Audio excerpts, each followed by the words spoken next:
بسم اللہ الرحمن الرحیم۔ السلام علیکم۔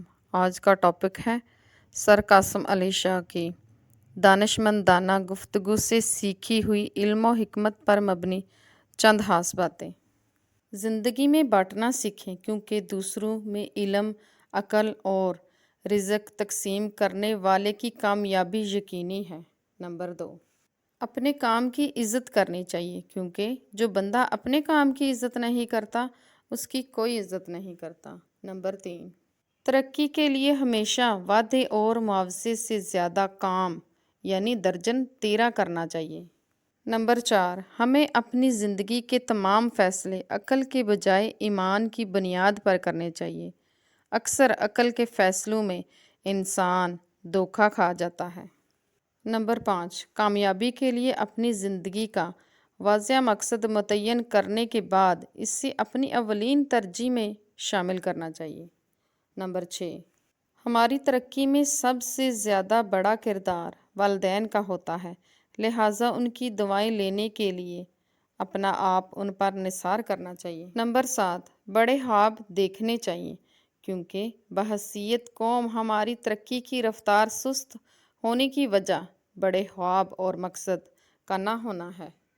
نمبر 8، نصیب کا ایک حصہ دعا سے بدلا جا سکتا ہے، لہٰذا والدین اور مخلوق خدا کی خدمت کر کے دعائیں لینی چاہیے۔ نمبر 9، ہر حال میں اللہ تعالیٰ کی رضا پر راضی رہنا چاہیے کیونکہ مشکل اور مفلسی میں بھی راضی رہنے والا بادشاہ ہے۔ نمبر 10، دوسروں کی آسانی اور بہتری پر خرچ کرنا چاہیے۔ جو بندہ یہ سوچتا ہے کہ بچانے سے بڑھ جائے گا وہ بے وقوف ہے۔ سب سے پہلے گھر والوں پر خرچ کرے، یہ نہ ہو کہ باہر صحیح بنے پھرے اور گھر والے بھوکے رہیں۔ نمبر 11، طاقت رکھتے ہوئے معاف کرنا ہی در حقیقت درگزر کرنا ہے، لہٰذا دوسروں کی غلطیوں پر انہیں معاف کرنا چاہیے۔ نمبر 12، لوگوں کی زندگی بدلنے سے پہلے انسان سے محبت کرنا سیکھے کیونکہ محبت کی طاقت تبلیغ کی طاقت سے زیادہ ہے۔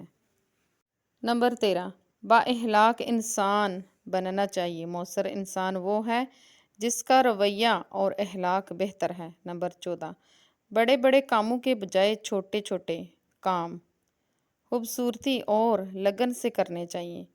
چاند کو فتح کرنے کی تمنا چھوڑ کر پاس بیٹھے انسان کا دل فتح کر لیں، اللہ تعالیٰ آپ کی محبت کو لوگوں کے دلوں پر نازل فرما دیں گے۔ نمبر 15، اختیار ہوتے ہوئے اس کا غلط استعمال نہ کرنا اور صحیح راستے کا انتخاب کرنا ہی در حقیقت کردار ہے، اصل کردار یہی ہے۔